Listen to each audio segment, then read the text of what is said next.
Hello everyone, आज हम लोग डिस्कस करने वाले हैं कोनिक सेक्शन। और कोनिक सेक्शन को डिस्कस करने से पहले हम लोग डबल नैप्ड कोन को समझेंगे, क्योंकि डबल नैप्ड कोन को जब हम लोग किसी सेम प्लेन से किसी डिफरेंट एंगल पे कट करते हैं तभी हमें कोनिक सेक्शन जैसे सर्कल, पैराबोला, एलिप्स और हाइपरबोला मिलता है। तो सबसे पहले हम लोग समझेंगे डबल नैप्ड कोन बनता कैसे है। तो ये मेरा शेप है डबल नैप्ड कोन का। इसमें मेरी ये जो एक्सिस है इसको हम लोग बोलते हैं एक्सिस, और ये होता है जनरेटर। जैसे अगर हम लोग बात करें तो ये मेरी एक एक्सिस है और ये मेरा एक जनरेटर है, और एक्सिस और जनरेटर को हम लोग एक फिक्स एंगल अल्फा पे सेट करते हैं, और अल्फा पे सेट करने के बाद हम लोग ये एक्सिस तो मेरी फिक्स होती है और जनरेटर को हम लोग 360 डिग्री रोटेट करते हैं। और जब हम लोग 360 डिग्री रोटेट करते हैं तो मुझे डबल नैप्ड कोन मिलता है। ये जो शेप है मेरा, इस शेप को हम लोग बोलते हैं डबल नैप्ड कोन। और डबल नैप्ड कोन को हम लोग किसी प्लेन के थ्रू डिफरेंट एंगल पे कट करेंगे तो मेरे कोनिक सेक्शन जैसे सर्कल, पैराबोला, हाइपरबोला और इलिप्स जनरेट होगा। अब बात आती है कि ये तो मेरे पास में एक डबल नैप्ड कोन है, तो हम लोग क्या करेंगे, एक प्लेन के थ्रू, जैसे ये सपोज करिए ये मेरा एक प्लेन है, इस प्लेन के थ्रू हम लोग इसको डिफरेंट एंगल पे कट करने वाले हैं। अच्छा, प्लेन क्या होता है? प्लेन का मतलब जैसे सपोज करिए ये जो मेरे पास ये सीट है, ये सीट क्या करेगी, एक प्लेन का एज ए प्लेन वर्क करेगी कि हम लोग इसको एक प्लेन के थ्रू ऐसे हम लोग कट कर पाए। तो अब हम लोग बात करते हैं, ये जो मेरा एक्सिस है और ये जो जनरेटर है, एक्सिस और जनरेटर के बीच का जो एंगल होता है वो अल्फा होता है, और वो अल्फा फिक्स होता है। और ये जो प्लेन है, प्लेन जो एक्सिस से एंगल बनाता है उसे हम लोग बोलते हैं बीटा। तो जब प्लेन का एंगल बीटा वो डिफरेंट होता है तो डिफरेंट कोनिक सेक्शन मिलते हैं। जैसा अगर मैं पहले बात करूं कि अगर मैं बीटा की वैल्यू 90 डिग्री रखूं, अगर मैं बीटा की वैल्यू 90 डिग्री रखूं तो जो मुझे कोनिक सेक्शन मिलेगा उस कोनिक सेक्शन का नाम होगा सर्कल। इसके बाद में अगर बीटा की वैल्यू अल्फा से बड़ी हो और 90 डिग्री से छोटी हो तो मुझे जो शेप मिलेगा वो मिलेगा एलिप्स। इसके बाद में थर्ड, जब अल्फा की वैल्यू बीटा के इक्वल होगी तो मुझे जो शेप मिलेगा वो मिलेगा पैराबोला। एंड जब बीटा की वैल्यू अल्फा से छोटी हो एंड 0 से बड़ी हो तो मुझे जो शेप मिलेगा वो मिलेगा हाइपरबोला। अब हम लोग डिस्कस करेंगे पहले सर्कल, फिर उसके बाद एलिप्स, फिर उसके बाद पैराबोला, फिर उसके बाद हाइपरबोला। तो सबसे पहले हम लोग आते हैं सर्कल पे। तो सबसे पहले हम लोग सर्कल की डेफिनेशन को समझते हैं। सर्कल की डेफिनेशन क्या होती है? सर्कल किसी भी प्लेन के अंदर, जैसे सपोज करिए कि ये अपना प्लेन है। प्लेन क्या होता है? जैसे ये बोर्ड है, ठीक है, ये बोर्ड क्या है? एक प्लेन है। जैसे कोई सीट हो गया, सीट भी क्या है? एक प्लेन है। जैसे कोई कॉपी हो गई, कॉपी भी क्या होता है? एक प्लेन होता है। तो सर्कल क्या होता है? किसी प्लेन के अंदर उन पॉइंट का कलेक्शन होता है। सर्कल किसी प्लेन के अंदर उन पॉइंट का कलेक्शन होता है जिसका किसी फिक्स पॉइंट से जो डिस्टेंस होता है वो डिस्टेंस कांस्टेंट होता है। जैसे मैं बात करूं कि ये जो मेरा फिक्स पॉइंट है, तो सर्कल क्या है? सर्कल किसी प्लेन के अंदर, ये एक प्लेन है, इस प्लेन के अंदर उन पॉइंट का कलेक्शन है जिसका किसी फिक्स पॉइंट से जो डिस्टेंस होगा वो डिस्टेंस कांस्टेंट होगा, और इस फिक्स्ड पॉइंट को हम लोग बोलते हैं सेंटर। इस फिक्स पॉइंट को हम लोग बोलते हैं सेंटर। तो जैसे सपोज करिए मैं एक सर्कल लेता हूं, ये मैंने एक सर्कल ले लिया और इस सर्कल पे मैंने एक पॉइंट ले लिया, इस सर्कल पे मैंने एक P पॉइंट ले लिया। P पॉइंट का कोऑर्डिनेट है x, y, और यहाँ पे जो सेंटर है इसका, इस सेंटर को हम लोग O ले लेते हैं, एंड O का कोऑर्डिनेट h, k है। यहाँ से मैं ज्वाइन कर देता हूँ OP को, और OP मेरा एक रेडियस होगा, इस रेडियस को हम लोग r से डिनोट करते हैं। तो अगर मैं बोलूं कि मैं OP की डिस्टेंस निकालूं, अगर मैं OP की डिस्टेंस निकालूं तो ये जो OP की डिस्टेंस होगी वो क्या होगी, r होगी। और अगर मैं बोलूं कि OP स्क्वायर, तो OP स्क्वायर मेरा होगा r स्क्वायर। अच्छा, मैं OP की डिस्टेंस कैसे निकाल सकता हूं, तो मैं यहां पे डिस्टेंस फॉर्मूला यूज करूंगा। डिस्टेंस फॉर्मूला होता है x माइनस एच का होल स्क्वायर y माइनस के का whole square is equal to r square. डिस्टेंस फॉर्मूले का मतलब है कि x2 माइनस x1 का whole square plus y2 minus y1 का होल स्क्वायर। तो मैं बात कर रहा था सर्कल, तो ये सर्कल की जो स्टैंडर्ड इक्वेशन होती है वो होती है x माइनस एच का whole square plus y minus के का whole square is equal to r square. इसमें ये जो h कॉमा के है, h कॉमा के सर्कल के सेंटर का कोऑर्डिनेट होता है। तो अब हम लोग आगे डिस्कस करेंगे कि अगर मैं बोलूं कि सर्कल का जो सेंटर है, मैं बोलूं कि सर्कल का जो सेंटर है वो सेंटर ओरिजिन हो जाए, सर्कल का जो सेंटर है वो ओरिजिन हो जाए, ओरिजिन का कोऑर्डिनेट होता है 0,0, तो जो सर्कल की इक्वेशन बनेगी वो क्या बनेगी, x माइनस 0 का whole square plus y minus 0 का whole square is equal to r square. इसको हम लोग बोल सकते हैं x square plus y square is equal to r square. तो हमने दो बातें सीखी हैं। पहली बात कि अगर कोई सर्कल है जिसके सेंटर का कोऑर्डिनेट h कॉमा k है, तो उसकी स्टैंडर्ड इक्वेशन होगी x माइनस एच का whole square plus y minus के का whole square is equal to r square. और अगर सेंटर का जो कोऑर्डिनेट है वो ओरिजिन है, तो हम लोग बोलेंगे उसकी इक्वेशन को x square plus Y square is equal to r square. तो अब हम लोग आगे कुछ क्वेश्चंस देखते हैं। इस पे मैंने एक क्वेश्चन ले लिया कि x माइनस 3 का whole square plus y minus 4 का whole square is equal to 49। यहां से मुझे बताना है कि ये कोई सर्कल की इक्वेशन मुझे दे रखी है, मुझे बताना है कि इसका सेंटर क्या होगा एंड इसका रेडियस क्या होगा। तो इसको हम लोग कंपेयर करेंगे अपनी स्टैंडर्ड इक्वेशन से। अपनी स्टैंडर्ड इक्वेशन है x माइनस एच का whole square plus y minus के का whole square is equal to r square. चलिए मैं इसको प्लस कर देता हूं, इसको मैं प्लस कर देता हूं। तो यहां से मेरा जो सेंटर होगा, सेंटर मतलब जो मेरा h होगा, h हो जाएगा -3, h हो जाएगा -3 एंड मेरा k होगा 4 एंड r हो जाएगा, एंड मेरा जो r होगा, r हो जाएगा 7। तो यहां से जो इसका सेंटर बनेगा, सेंटर बनेगा -3, 4 एंड इसका जो रेडियस होगा वो 7। तो हमने एक क्वेश्चन देखा जिसमें एक इक्वेशन दे रखी थी और उस इक्वेशन से हमने फाइंड किया सेंटर और रेडियस। अब इसके बाद हम लोग आगे और भी क्वेश्चन डिस्कस करने वाले हैं। अब मैं एक क्वेश्चन लेता हूं जिसमें मुझे सेंटर गिवन है, सेंटर गिवन है -3, 2 एंड रेडियस 5।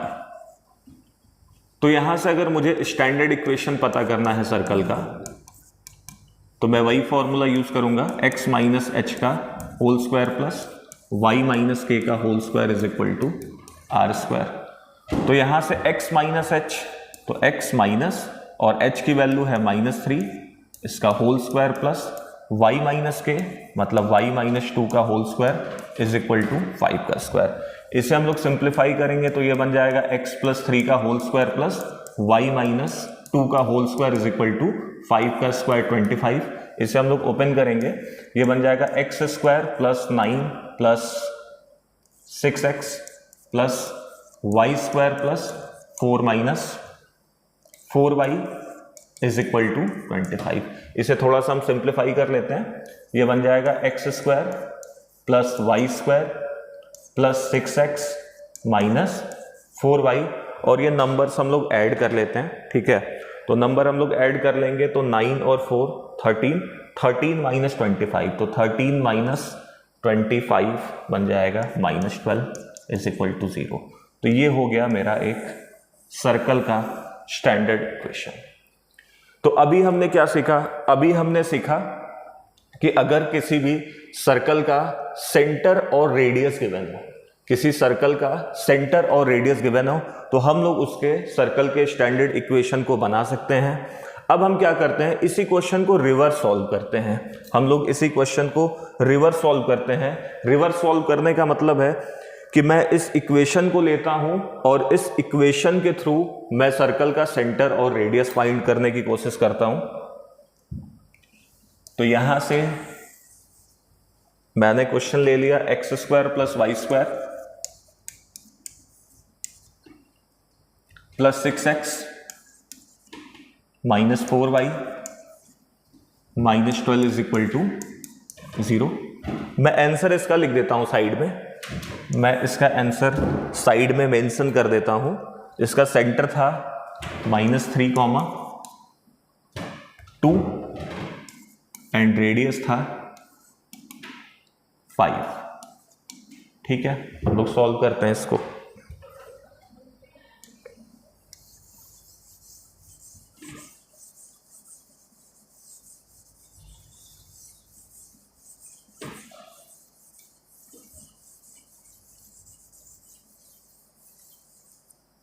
तो चलिए स्टार्ट करते हैं। सबसे पहले देखिए, इसको सॉल्व करने के दो मेथड होते हैं। एक पहला मेथड क्या होता है कि इसको हम लोग कंप्लीटिंग द स्क्वायर बना लें, इसको हम लोग कंप्लीटिंग द स्क्वायर बना लें। और कंप्लीटिंग द स्क्वायर बनाने का मतलब है कि जब हम लोग इसको कंप्लीट स्क्वायर बनाएंगे तो ये x माइनस एच का whole square plus y minus के का whole square is equal to are square के फॉर्मेट में बन जाएगा। और जैसे ही बनेगा मैं कंपेयर करके h और k और r की वैल्यू में फाइंड कर लूंगा। तो चलिए हम लोग इसको कंप्लीट स्क्वायर बनाते हैं। पहले हम लोग लिख लेते हैं x square plus 6x y square minus 4y minus 12। ठीक है, तो हमें क्या करना होता है कंप्लीटिंग स्क्वायर बनाने के लिए, ये जो मेरा x वाला टर्म है, ये जो मेरा x वाला टर्म है, इसमें हम लोग 2 से मल्टीप्लाई और 2 से डिवाइड करते हैं। इसमें हम लोग 2 से मल्टीप्लाई और 2 से डिवाइड करते हैं। जैसे मेरे पास यहाँ पे 6x था तो मैंने 2 से मल्टीप्लाई और 2 से डिवाइड कर दिया। तो जब हम लोग 2 से मल्टीप्लाई और 2 से डिवाइड करेंगे तो हम लोग देखेंगे कि 6/2 ये बन रहा है मेरे पास में 3। तो हम लोग क्या करेंगे, 3 का स्क्वायर ऐड और सब्सट्रैक्ट कर देंगे। 3 का स्क्वायर ऐड और 3 का स्क्वायर सब्सट्रैक्ट कर देंगे। इसके बाद मैं आऊंगा यहाँ पे जहाँ पे -4y लिखा हुआ है, मतलब जो y का कोफिशिएंट है उसमें हम लोग 2 से मल्टीप्लाई एंड 2 से डिवाइड करेंगे। तो जब हम लोग 2 से मल्टीप्लाई और 2 से डिवाइड करेंगे तो हम लोग देख पा रहे हैं कि ये 4/2 बन रहा है। 4/2 मतलब 2। तो हम लोग यहां से भी 2 का स्क्वायर ऐड और सब्सट्रैक्ट कर देंगे और इक्वल टू में 0। तो अगर हम लोग ऑब्जर्व करें तो यहां से a प्लस बी के होल स्क्वायर का फॉर्मूला बन रहा है a square plus b square plus 2 into a into b. मतलब इसे हम लोग लिख सकते हैं x प्लस 3 का होल स्क्वायर। अब हम लोग इसको ऑब्जर्व करें तो ये बन रहा है a square plus b square minus 2ab। तो इसे मैं लिख सकता हूं y माइनस 2 का होल स्क्वायर। अब बचे हुए जो भी टर्म है उसको हम लोग कैलकुलेट कर लेते हैं। तो बचे हुए टर्म मेरे पास में है -12, -12 के साथ में -3 का स्क्वायर दैट इज 9 एंड -2 का स्क्वायर दैट इज 4। तो यहां से मैं इसे लिख लूंगा x प्लस 3 का whole square plus y minus 2 का होल स्क्वायर -12 -9 -4 दैट इज -25। -25 को उस साइड शिफ्ट करेंगे तो ये बन जाएगा 25। तो मैं इसे बोलूंगा x प्लस 3 का whole square plus y minus 2 का whole square is equal to 5 का स्क्वायर। तो यहां से तो यहां से जो मेरा सेंटर बनेगा, सेंटर बन जाएगा 3, -2 and radius is equal to 5। तो हम लोग एक बार क्रॉस चेक करते हैं। थोड़ा सा यहाँ पे एक मिस्टेक हो गया। यहाँ पे जब हम लोग इसको कंपेयर करेंगे x माइनस एच के whole square, x minus H का whole square plus y minus के का whole square is equal to are square से तो यहाँ जैसा कि हम लोग देख पा रहे हैं, तो जो मेरा h बनेगा, h की वैल्यू आएगी -3 एंड k की वैल्यू आएगी +2 and radius is equal to 5। तो जो हमने आंसर लिखा हुआ था कि जो मेरा सेंटर बनेगा, सेंटर -3,2 और रेडियस 5 बनेगा, सेम वही है। ठीक है, एक हम लोग और मेथड यूज करने वाले हैं। ये तो मेथड था कि जैसे कोई इक्वेशन दे रखा है तो उस इक्वेशन को हम लोग थोड़ा सा सिंप्लीफाई करके कंप्लीटिंग स्क्वायर मेथड यूज करें और उसको हम लोग x - h + y - k के होल स्क्वायर + r स्क्वायर के इक्वल बनाएं और हम लोग कंपेयर करके h की वैल्यू, k की वैल्यू और r की वैल्यू निकाल लें। जैसे हमें h और k पता चलेगा तो वो सेंटर हो जाएगा और r मेरा रेडियस हो जाएगा। तो अब हम लोग इसी क्वेश्चन को दूसरे मेथड से सॉल्व करने वाले हैं। ठीक है, 6x - 4y - 12 क्वेश्चन है x² + y² + 6x - 4y - 12 = 0। तो जो बेटा इक्वेशन होती है x - h का होल स्क्वायर + y - k का whole square is equal to r², उसको अगर हम लोग फर्दर ओपन करें तो वो x² + y² + 2gx + 2fy + c is equal to 0 के फॉर्मेट में बनता है, जिसमें -g - f उसका सेंटर होता है और रेडियस हम लोग कैलकुलेट करते हैं अंडर रूट में g² + f² - c से। तो यहाँ पे अगर हम लोग बात करें, अगर 6x को हम लोग कंपेयर करें 2gx से, तो यहाँ से जो मेरी g की वैल्यू होगी, g की वैल्यू हो जाएगी 3 एंड मैं अगर -4y को कंपेयर करता हूँ बेटा 2fy से, तो यहाँ से f की वैल्यू बेटा हो जाएगी -2। तो जैसा कि मैंने बताया, मैं जो सेंटर लिखता हूँ -g - f, तो -g मतलब -3, -f मतलब -2। तो यहाँ से अब मैं कैलकुलेट करता हूँ इसका रेडियस, तो रेडियस इज इक्वल टू होता है अंडर रूट में g² + f² - c।